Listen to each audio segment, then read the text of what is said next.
का एक बहुत बड़ा असर जो है वो पूरी बुकिंग्स पे हुआ है। बुकिंग्स कंटिन्यूटी में कैंसिल हो रही हैं। इस वक्त का जो हमारा कि जो एक आकलन है उसके हिसाब से लगभग 35 से 37% के करीब अभी तक जो है बुकिंग जो है वो कैंसिल हुई हैं। यात्रा जो है हमारी इससे पहले जो 40, 42, 45 हज़ार चल रही थी वो अभी लगभग 20 हज़ार 22 हज़ार चल रही है। तो मैं समझता हूँ और आपके माध्यम से लोगों को अपील भी करना चाहता हूँ कि हालात जो हैं कटरा इन पर्टिकुलर ना पहले कभी डिस्टर्ब था ना आज कभी डिस्टर्ब्ड है। जहाँ जो इंसिडेंट हुआ वो जगह भी काफ़ी दूर है।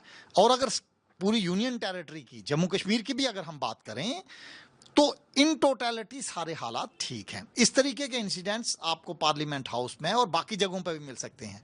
तो इसका मतलब ये नहीं है कि एक इंसिडेंट से आप पूरी के पूरे यूनियन टेरिटरी को ये कर दो और ये बता दो कि जनाब के यहाँ हालात ख़राब हैं। और जो नोशन लोगों के दिमाग में है इसे चेंज होने की ज़रूरत है।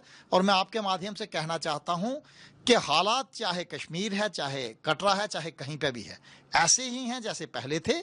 एक बेयर मिनिमम इंसिडेंट हुआ है और पब्लिक ज़्यादा से ज़्यादा तादाद में आए, ऐसी हमारी अपील है। सरकार जिस तरह से प्रयास कर रही है, हमने देखा कि काफ़ी सारे प्रतिबंध जो हैं वो पाकिस्तान पर लगाए गए हैं। इंडस वाटर ट्रीटी को सस्पेंड किया गया और काफ़ी वीज़ा पे भी रिस्ट्रिक्शंस हुई हैं। कैसे देखते हैं इन प्रयासों को? देखें, प्रयास तो बिल्कुल बेहतर हैं और जब तक हम अपनी रिजेंटमेंट जोरदार तरीके से दिखाएंगे नहीं तो अगला आदमी भी समझेगा नहीं। और मैं समझता हूँ कि पिछली बार भी चाहे इस बार ही है, हमने देखा कि जो आदमी इसमें लिप्त थे उन पर भी एक्शन हुआ है, पूरा हम देख रहे हैं। जो पाकिस्तान के साथ जो ट्रीटीज कैंसिल की हैं तो ये बताता है कि द थिंग्स आर सीरियस और इंडिया इसे बड़ा सीरियसली ले रहा है। तो उससे जो है आगे जो होने वाली एक्टिविटीज़ होती हैं को जो फ्यूचर में उस पर भी बड़ा फ़र्क पड़ता है। तो मैं समझता हूँ कि ये एक वेलकम स्टेप है।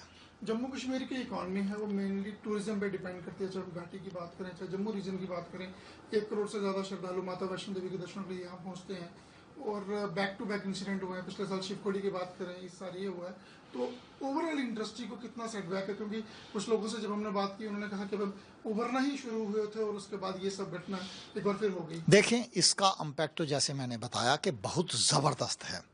और एज ऑन टूडे यात्रा हो, टूरिस्ट हो, बुकिंग्स हो, काफ़ी फ़र्क पड़ा है। मगर मैं आपके माध्यम से ये भी बताना चाहता हूँ कि ये बड़े तेज़ी से अब लोगों में अवेयरनेस आ रही है। और मुझे लगता है कि विद इन फ्यू डेज़ या हम कह सकते हैं कि 20-25 दिन में हालात फिर दोबारा वैसे ही नॉर्मल हो जाएंगे और कश्मीर में भी टूरिस्ट जाना शुरू हो जाएंगे, ऐसी हमारी उम्मीद है।